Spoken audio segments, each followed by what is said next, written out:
Ustedes han hecho biología molecular de 1 año. También con el doctor Paso. ¿Qué enseña la mitad de los cursos de la La conforma menos. todos los pasos enseñan. Sí. Anatomía enseña, ¿no? Sí.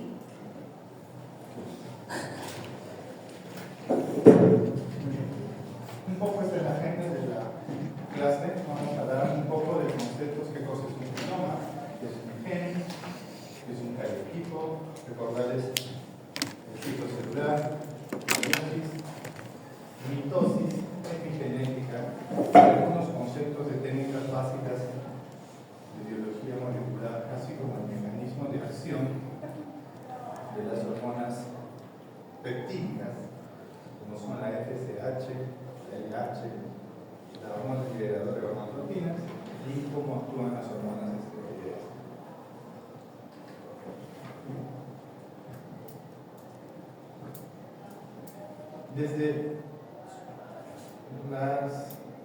Desde la academia universitaria a ustedes les enseñan las leyes de Mendel. Mendel en el año 80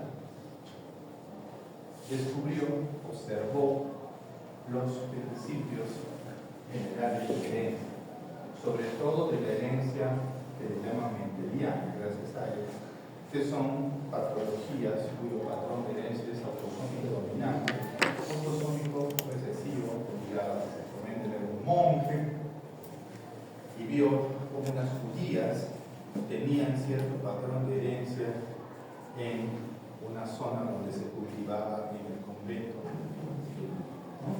Tatum y Ledenberg descubrieron que el ADN transportaba información genética. Watson y Wilkins, la estructura de la doble hélice del ADN, pero por el nombre de la 62.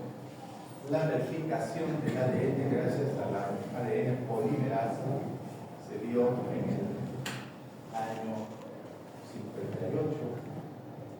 Berg vio la producción del ADN recombinante, la formación de genes en plasma y años después se secuenció, hizo una secuenciación rápida y se caracterizó primero algunos genes desde el año 73 y la primera especie eucariote de un genoma completamente secuenciado con una levadura que es la Saccharomyces cerevisiae. En el año 2003 se concluyó el proyecto Genoma Humano. El genoma de cada especie consiste en un conjunto completo de secuencias de ADN en todos los cromosomas. Hay casi 3.000 millones de pares de bases en el genoma humano haploide. Y eso secuencia unos 20.000 a 25.000 genes. El gen es la unidad funcional más pequeña de información genética. Los genes son segmentos de ADN que codifican proteínas específicas junto con secuencias flanqueadoras e intermedias que tienen funciones reguladoras y controladoras para que un gen empiece a transcribirse. Los genes representan alrededor de todo el ADN, solo el 2% es codificado. Y la disposición lineal de todo el genoma se fragmenta en 23 pares de cromosomas. Este es un cariotipo. Por favor, cierra. Ustedes ven que este es un cariotipo. El cariotipo se emparejan los cromosomas. Un cromosoma viene del padre, el otro viene de la madre. Se emparejan de acuerdo a su patrón de bandeado. Eso es una coloración que hacen la coloración de Jensen, y conforme los cromosomas van avanzando en número se dan cuenta que van siendo más pequeños. Los primeros 22 pares se llaman autosomas y el último par es el par sexual, ¿no? Que en el caso del varón hay un cromosoma Y pequeño, un cromosoma X grande, y en el caso del cariotipo de una mujer hay dos cromosomas X. Vamos a hacerles un pequeño recordatorio de eso, supongo que deben haberlo visto. La estructura del ADN son dos cadenas ¿no? Por eso le llaman doble hélice. Y la unidad mínima estructural del ADN es un nucleótido. Un nucleótido compuesto por un fosfato, por un azúcar. En el caso del ADN, el azúcar es una pentosa, que es la desoxirribosa. Y en el caso del ADN es ribosa. Estos nucleótidos frente a frente se unen a través de una base nitrogenada, que hay ciertas bases que se emparejan. La adenina siempre se empareja con la timina por dos puentes de hidrógeno, y la citosina con la guanina se emparejan por tres puentes de hidrógeno. El enlace entre el fosfato y la pentosa es un enlace fosfodiéster, ¿no? Pues básicamente cosas muy chicas de bioquímica. Y dependiendo del número de fosfatos, tenemos nucleótidos trifosfato, como el ATP. Si al nucleótido no le quitamos el fosfato y solo la pentosa y la base nitrogenada, recibe el nombre de nucleósido, ¿no? En el caso de las bases estructuralmente son purinas, la adenina y la guanina, y las pirimidina son la timina y la citosina. En el caso de la RNA, la timina cambia por vinculación. Muy bien. ¿Qué es el código genético? Como todo código, es como si hubiesen claves, ¿no? Las 4 letras de este código son las bases nitrogenadas, pero las bases nitrogenadas del ARNA. Recuerden que la transcripción se produce a partir de una de las hebras del ADN para transcribir una hebra de ARNA mensajero. Y es el ARNA mensajero el transcript a partir del cual se va a codificar una proteína. ¿Ok? Entonces, si nosotros vemos, esto es en ARNA mensajero, que se ha transcrito a partir del ADN. Las 4 letras van a formar palabras, que en este caso son palabras de 3 letras, que son los codones. Si hacemos combinaciones de las 3 letras, se van a formar, de las 4 letras se van a formar 64, y los codones finalmente van a codificar aminoácidos.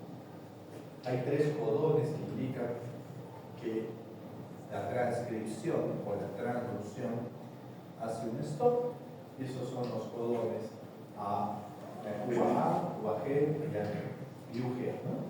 Acá tenemos las letras en primera posición, tenemos las letras en segunda posición y en tercera posición, y haciendo las respectivas combinaciones ven ustedes cómo codifican ciertos aminoácidos. Ese es el código, ¿sí? Codones, bases nitrogenadas, codones. El ADN consta de 2 cadenas desoxirribosa entrelazadas entre sí en sentido horario, una doble hélice. La adenina se empareja con la timina y la citosina con la guanina. El RNA es diferente por ser monocarbohidratos que solo tienen una hebra. Su fracción de azúcar es la ribosa y sustituye el ácido por la timina. Al igual que el centímetro es una medida de longitud, el par de bases nitrogenadas es una unidad de medida del ADN. Dentro de la célula, el ADN no existe como una molécula desnuda. Las cadenas de ADN se enrollan alrededor de proteínas llamadas histonas para formar un nucleosoma, y los nucleosomas se condensan en muchas bandas que pueden verse en las preparaciones de un eucarioto. ¿Sí? Si nosotros desarrollamos toda la cromatina que está condensada en el núcleo, vemos como los cromosomas, si los seguimos desenrollando, son las cadenas RNA adheridas a las histonas, forman los nucleosomas, y si seguimos viendo la doble cadena del ADN, vemos como los nucleótidos se van emparejando con los puentes de hidrógeno en el medio y haciendo las respectivas correspondencias que ya les hemos dicho, ¿no? Un gen está compuesto por un segmento de ADN que va a contener exones separados de intrones, que son las porciones codificantes y no codificantes respectivamente. El exón es un segmento de un gen que va a producir un RNA mensajero y este es el que va a traducirse en una proteína específica, mientras que el intrón son segmentos de un gen que flanquean a la parte codificante, que no están representados en el RNA maduro y por lo tanto no codifican la proteína, pero sí son capaces de tener funciones reguladoras a ver si arranca la transcripción o no. Esto es un ejemplo de un gen. Tenemos los exones representados en rojo y los intrones en rosado. Todo lo que es rosado son secuencias flanqueadoras que son sitios de iniciación de la transcripción. Son las señales también que terminan la transcripción. Una vez que a partir del ADN se forma el RNA mensajero provisional, se va a separar los intrones de los exones. Finalmente se separan los exones y el RNA maduro ya sale del núcleo del citoplasma, ¿no? ¿Eso lo han visto o es nuevo para ustedes? ¿Qué lo han visto? Además, pasamos. No, seguimos.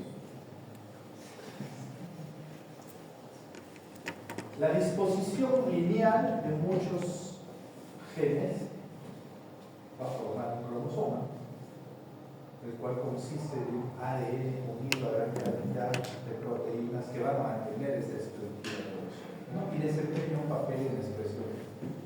Las células somáticas, estamos hablando del hígado, el riñón, las neuronas, etc., contienen 46 pares de cromosomas, ¿no? Tienen un cromosoma del padre y otro de la madre, y se juntan los dos autosomas homólogos y dos cromosomas sexuales.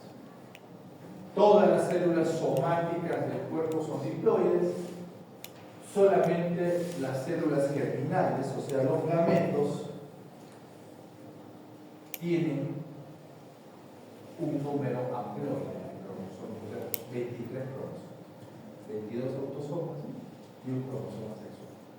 Los cromosomas tienen distintos tamaños, desde los más chiquitos, que van a 50 millones hasta 250 millones de pares de bases. Saben ustedes que los cromosomas más chicos son el 22 y el más grande es el 1, ¿no? Esto también es algo muy básico. Los cromosomas se unen a través de una estructura central en un centrómero. Del centrómero hacia la parte superior tenemos los brazos cortos, los cuales se identifican con la letra P, y el brazo largo con el brazo con la letra Q. Los extremos de los cromosomas son los telómeros, y de acuerdo a la posición del centrómero existen distintos tipos de cromosomas: telocéntricos, acrocéntricos, submetacéntricos, metacéntricos. Esto es básicamente informativo, nadie sabe.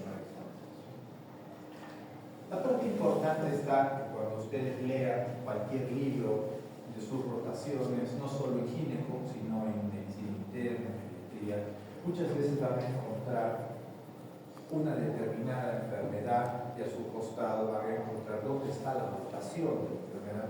Y lo que es importante de esto es que sepan un poco leer, ¿sí? La disposición de los cromosomas es, el cariotipo es la disposición de los cromosomas homólogos del padre, uno derivado del padre y otro de la madre. La tinción que se usa es la de Jensen, existe un patrón característico de bandeado.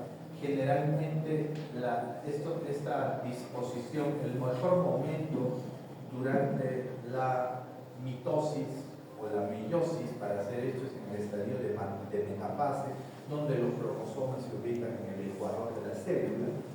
La tinción va a dividir el brazo en regiones, cada región en bandas numeradas va desde el centrómero hacia arriba o desde el centrómero hacia abajo. Entonces, por ejemplo, tenemos esto que es esta lectura que es 7q31.1 leído como brazo largo del cromosoma 7, que es la ubicación del gen, ¿no? En la región 3, 1.1, que es el gen de la mutación, el gen mutado de una patología autosómica recesiva que es fibrosis quística. Eso es algo que ustedes poco lo entiendan y sepan estas siglas, qué cosas tienen.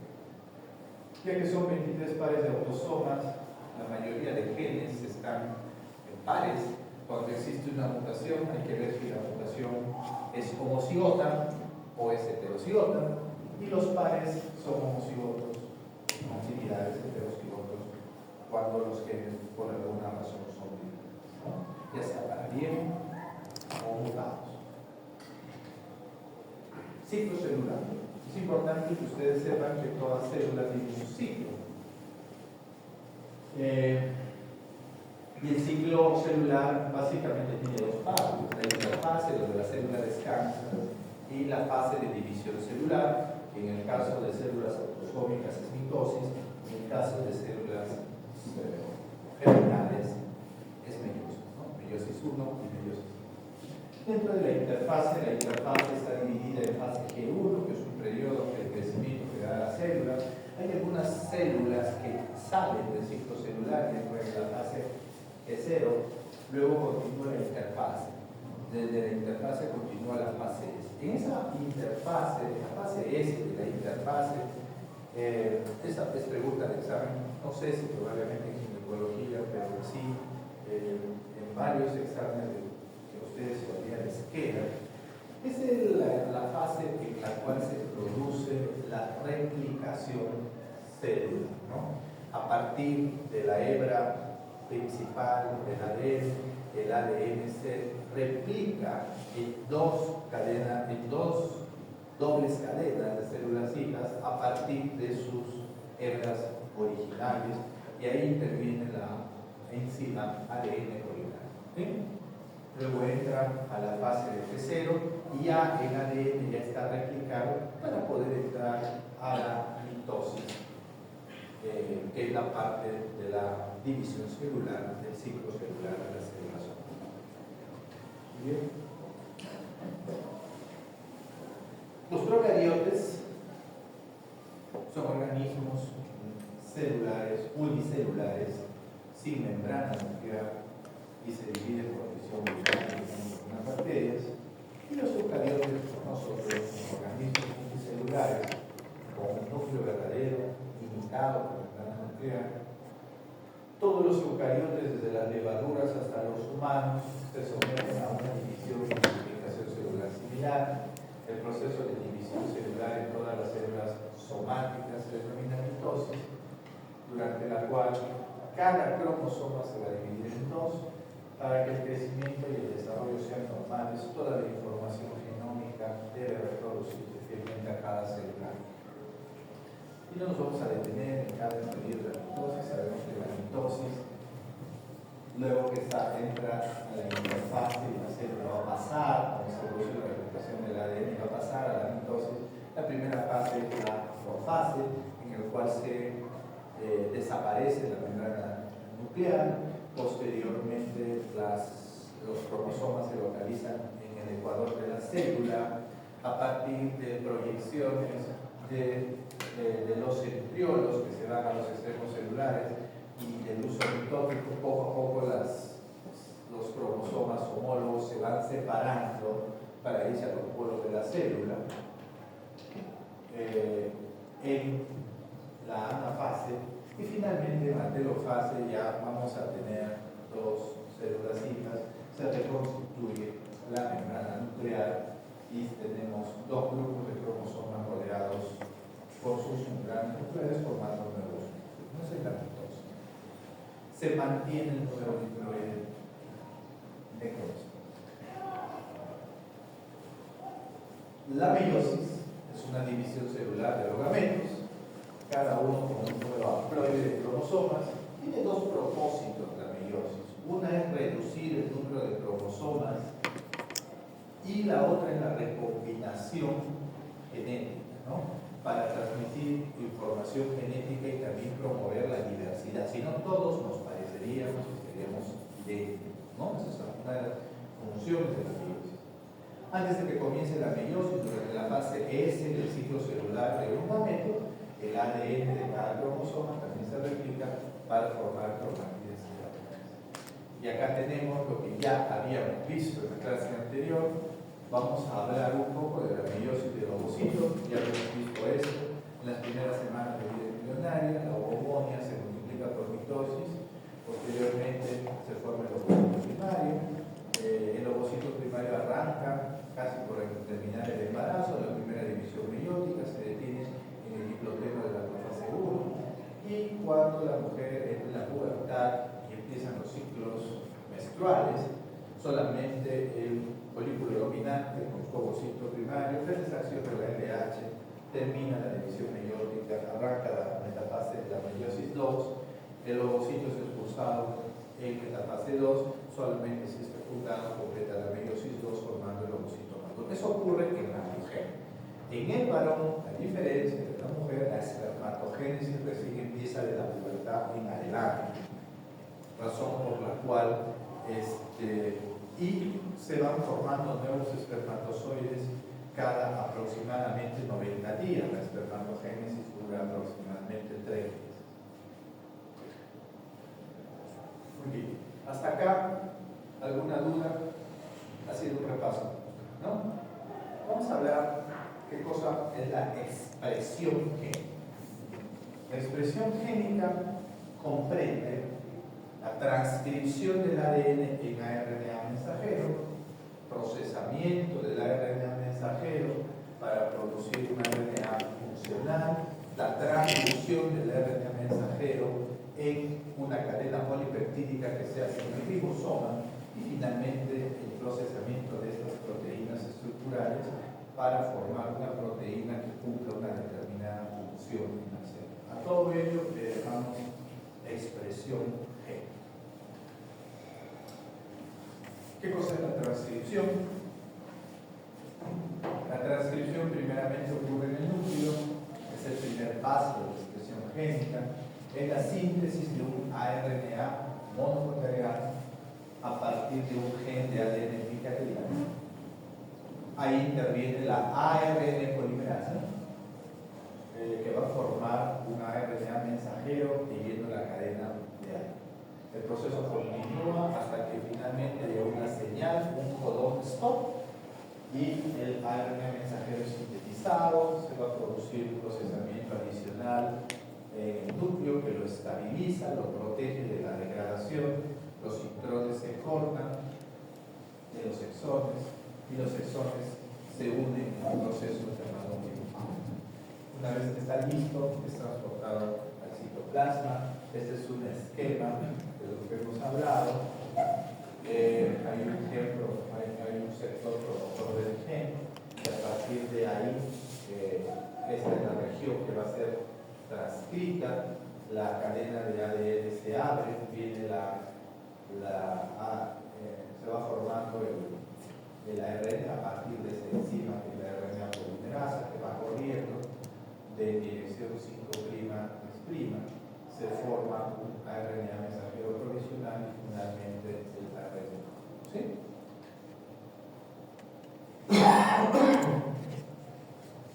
Una vez que el ARNA mensajero sale al citoplasma, empieza el proceso de traducción.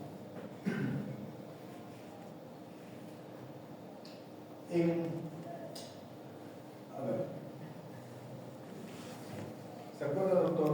El ARN mensajero, ¿a dónde se une para empezar la traducción? Al ribosoma.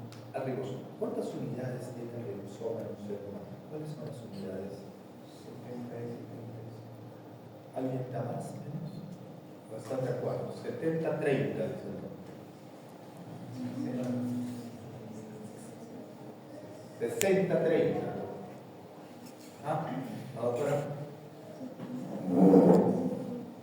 60-30. O 60-40. 65-35, ¿no? No hay uno de los iguales. 60 es, ¿no? 60, 40. 60-40, 60-30. Solo tiene que ver. Una vez que el ARN mensajero se une a la unidad 60S del ribosoma, va a empezarse el proceso de transducción siempre en el codón A o G, que codifica a la metionina como aminoácido. A partir de ahí, en la unidad 60S, 3 sectores, la unidad MPA, y esa cadena de RNA mensajero va corriendo. Acá empieza ya a intervenir otro RNA, que es el RNA de transferencia, que en un extremo viene el anticodón, que se va a unir al codón, y en uno de sus extremos trae el aminoácido. Y así va recorriendo todas las unidades de la subunidad 60S del ribosoma, se van acoplando los aminoácidos, formando la cadena polipeptídica, hasta que finalmente encuentran el codón de paro. La cadena polipeptídica se desacopla, sale al citoplasma para sufrir un proceso de terminar de hacerse funcional. ¿Sí? Ya sabemos que los codones de paro son el UGA, UAA, UAG y la proteína o el polipéptido que está completo. En resumen, la expresión génica tiene un proceso de transcripción del RNA mensajero a partir del ADN, se forma el RNA maduro, sale al citoplasma, se acopla el ribosoma, viene el RNA de transferencia, se forma la cadena peptídica hasta que finalmente se forma la proteína funcional.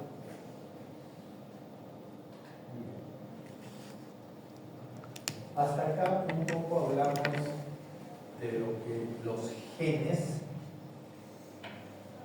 nos traducen, pero fuera de lo que es la genética meramente está la epigenética, y eso les vamos a explicar un poco cómo yo lo veo en mi consulta diaria en reproducción asistida. La epigenética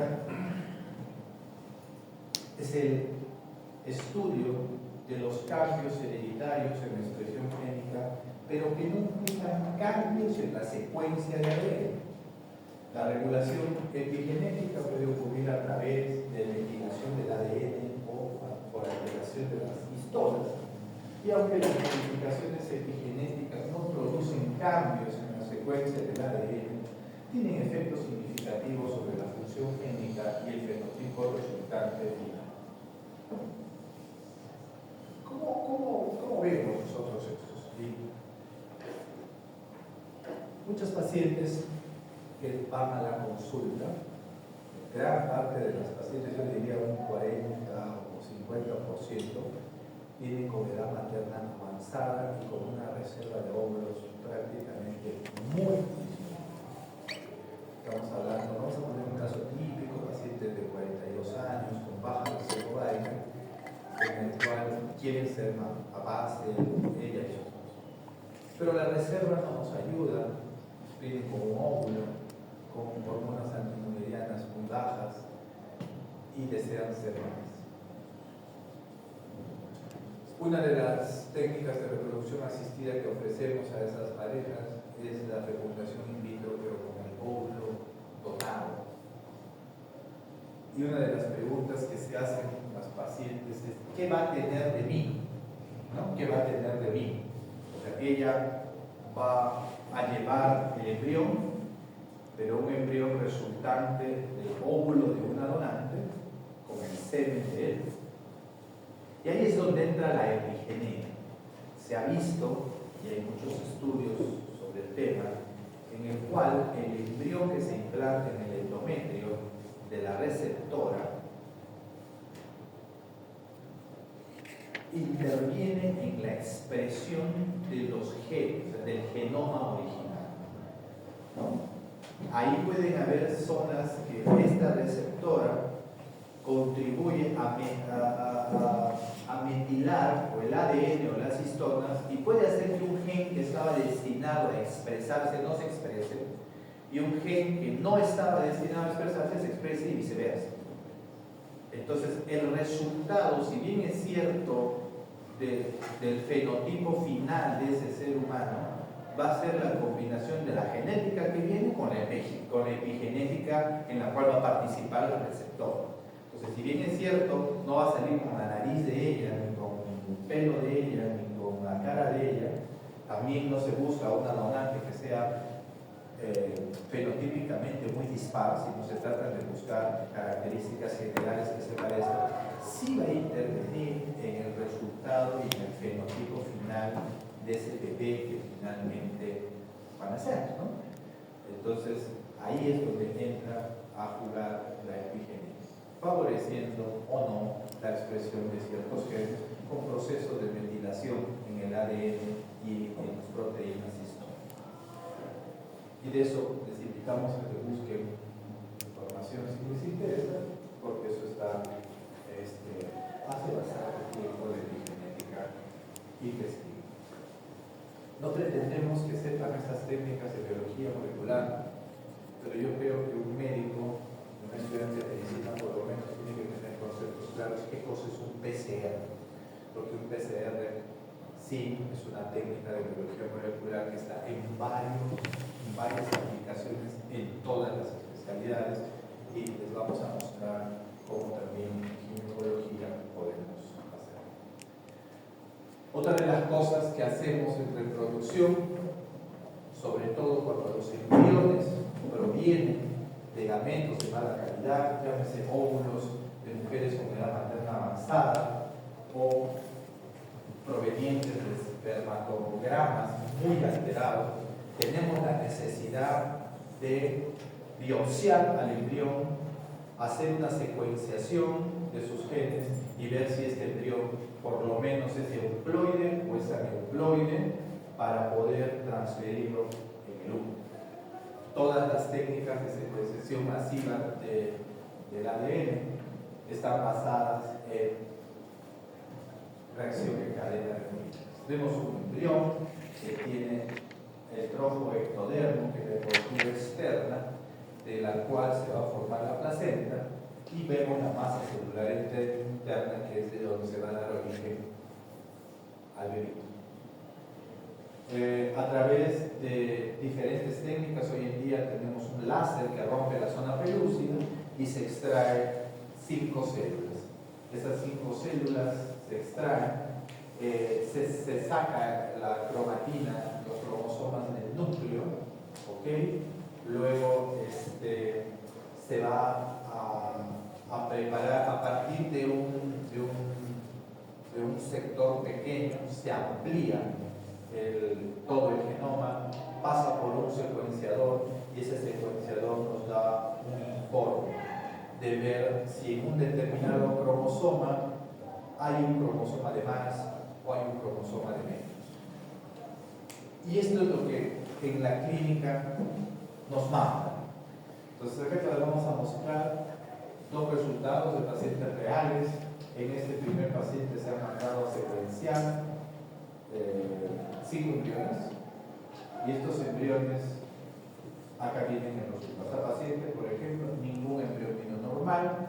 El primero es totalmente aneuploide, tiene una monosomía 14 y una monosomía 22 todo el embrión. Y se dan cuenta que también hay embriones mosaicos. ¿Qué cosa es el mosaicismo? Y hoy en día estas técnicas de secuenciación de nueva generación permiten tener una nueva categoría de embriones. O sea, no solo son euploides, no solo son aneuploides, sino también tenemos mosaicos. Los mosaicos son embriones que tienen dos líneas celulares. Y hay mosaicos que son transferibles y hay mosaicos que no son transferibles. A mí me han embarazado pacientes mosaicos transferibles. Se ha visto que este sector, vamos a poner en ejemplo este mosaicismo dice que 50% del embrión tiene una trisomía 17. Se ha visto que el sector mosaico del embrión no funciona bien y que el otro sector, que es euploide, avanza y el otro sector se va quedando y va muriendo por apoptosis. Cuando los bebitos nacen y se les hace un cariotipo, en el 95% de los casos el bebito es cromosómicamente normal, es euploide, ¿no? De hecho, no se transfieren embriones mosaicos con más de 2 cromosomas, no se transfieren mosaicos cuando está comprometido el cromosoma 13, 18, 21, X y Y, que tienen síndromes determinados, ya a veces síndrome de Edwards, de Patton, Down, Klinefelter o Turner, pero los demás cromosomas. Y se ha visto que se transfiere el mosaicismo hasta el 50%, ¿no? Entonces, mosaicismo hace más de 10 años, podríamos decir más, sigue en estudio, hoy por hoy se transfieren embriones mosaicos transferibles cuando cumplen esas características, ¿no? Y vemos los embriones euploides también, todos vienen con el sexo porque secuencian también el par sexual. Y acá vemos como los euploides, pues acá vemos un tabla, ¿no? Una euploide tabla.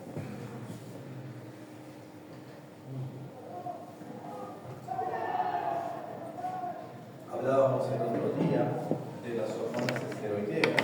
Hablábamos que la esteroidogénesis se produce en el ovario y en la glándula suprarrenal, y vemos cómo todas las hormonas esteroideas lipídicas son derivadas a partir de una molécula de colesterol. En las gónadas se producen andrógenos, estrógenos y progestágenos, y en la corteza adrenal se producen glucocorticoides, mineralocorticoides y andrógenos, ¿no? La mayoría circula ligada a una proteína, no está libre. Y las hormonas esteroideas, la que ejerce su acción es la que no circula unida a la proteína. Hay una proteína, por ejemplo, que es la SHBG, que es la hormona ligadora de hormonas esteroideas, que une sobre todo andrógenos. Y a más proteína haya, más hormona, más testosterona, por ponerles un ejemplo, está ligada a esa proteína, y menos testosterona libre hay. Por lo consiguiente, en pacientes que tienen hiperandrogenismo, los anticonceptivos orales combinados, vamos a ponerles un ejemplo, combinados es porque tienen estrógenos y progestágenos. ¿Okay? En pacientes que tienen ovarios poliquísticos, pacientes con ovarios poliquísticos tienen hiperandrogenismo, muchas de ellas tienen acné y tienen hirsutismo. Una de las acciones de la parte del estradiol es que a nivel del hígado favorece la producción de la SHBG. Al haber más SHBG, va a haber mayor proteína que liga el andrógeno libre, razón por la cual baja. Es una de las partes que bajan los andrógenos. La otra parte la hace el progestágeno. No todos los progestágenos son antiandrogénicos, por eso hay que escoger un anticonceptivo que sea antiandrogénico. Cuando hagan anticoncepción, cuando ovario poliquístico, de hecho, el doctor nuevo les va a decir. Para mencionarles, hay 4 progestágenos. El progestágeno tiene una particularidad, que no solo se une al receptor de progesterona, el progestágeno se une al de estrógenos, se une al de andrógenos y también se une al de glucocorticoides. Cuando se une al de andrógenos puede tener efecto agonista y antagonista. Por eso hay que buscar para poliquística una combinación que tenga un progestágeno antiandrogénico. Por mencionarles está cicloterona, clormadinona, dinoges y drospireno. Eso no es ahora, es informativo. cuando vean anticonceptivos, sí, cuando hagan ovario poliquístico y vean el tratamiento, tienen que escoger. Si escogieran algo que tiene levonorgestrel, es androgénico, más acné, ¿no? Entonces es importante, por eso, estas partes de conceptos básicos aplicados a las hormonas esteroideas como conceptos se unen ligados, circulan ligados a una proteína, y la que hace su acción es la hormona que está libre. La acción de las hormonas esteroideas toma horas o días. Y acá tenemos un mecanismo, un ejemplo del mecanismo como es. La hormona esteroidea libre, ya sea, vamos a poner andrógenos o glucocorticoides, difunde por la membrana lipídica, ya que es lipofílico, y a nivel tanto del citoplasma como a nivel del núcleo, tienen diversos receptores, ¿no?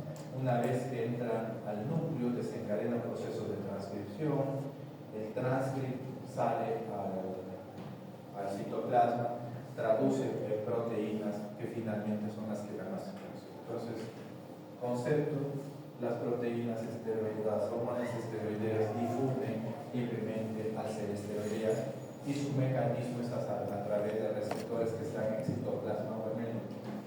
Mientras que las hormonas peptídicas, como la GnRH en el hipotálamo, la FSH y LH de hipófisis anterior, la inhibina que secreta las células de la granulosa, que hemos visto la inhibina B, hay inhibina A también, la activina, la secreta de hipófisis y la granulosa, son hidrosolubles, no pasan la membrana, es por ello que tienen que ligarse a receptores de membrana y actuar a través de segundos mensajeros y tienen una acción más rápida. Ejemplo, tenemos a la GnRH que se secreta del hipotálamo, se va a unir al receptor que está en la hipófisis anterior.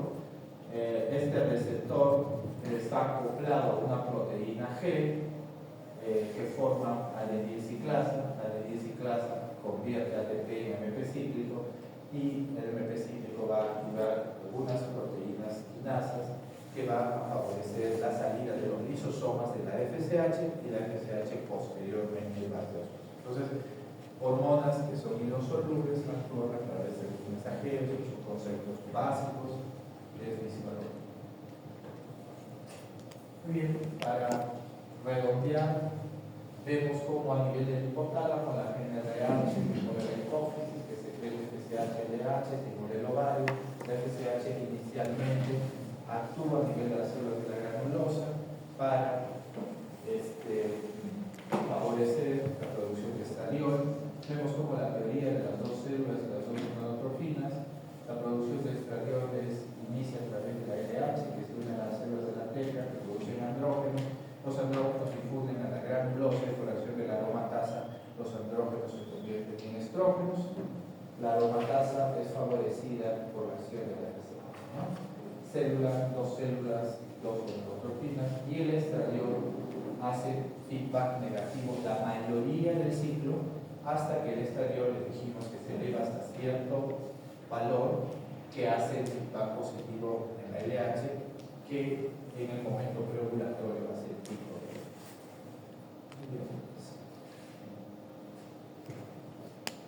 Hoy en día, ningún médico puede estar alejado del progreso científico. No hay manera de no hablar de inteligencia artificial, de no hablar de genética, de no hablar de expresión génica, de microfluidos, de un montón de cosas que un poco en la especialidad que yo hago tengo la suerte de no solo ser clínico, sino ver genética, ver parte del laboratorio, ver embrión, ver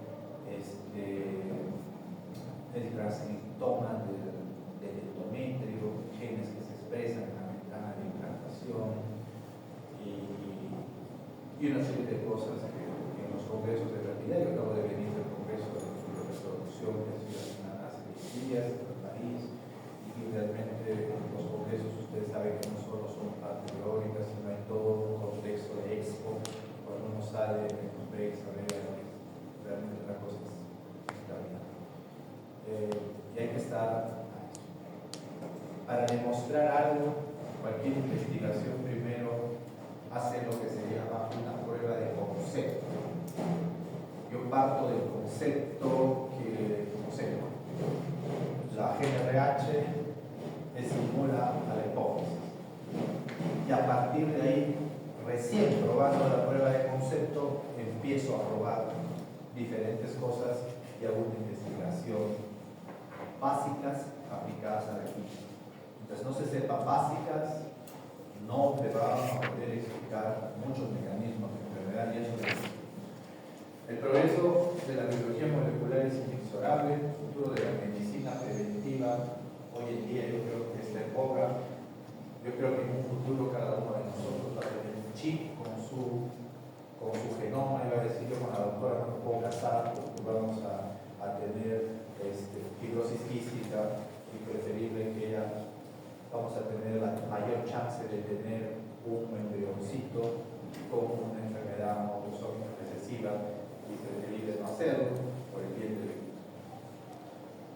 El conocimiento de la constitución génica del individuo va a permitir dirigir la detección adecuada y intensiva de la predisposición a sufrir alguna patología. Estamos en la era de la medicina personalizada. El progreso de la ciencia debe ir a la par con lo que hoy día hacemos, que es la educación pública o privada, para gestionar adecuadamente el conocimiento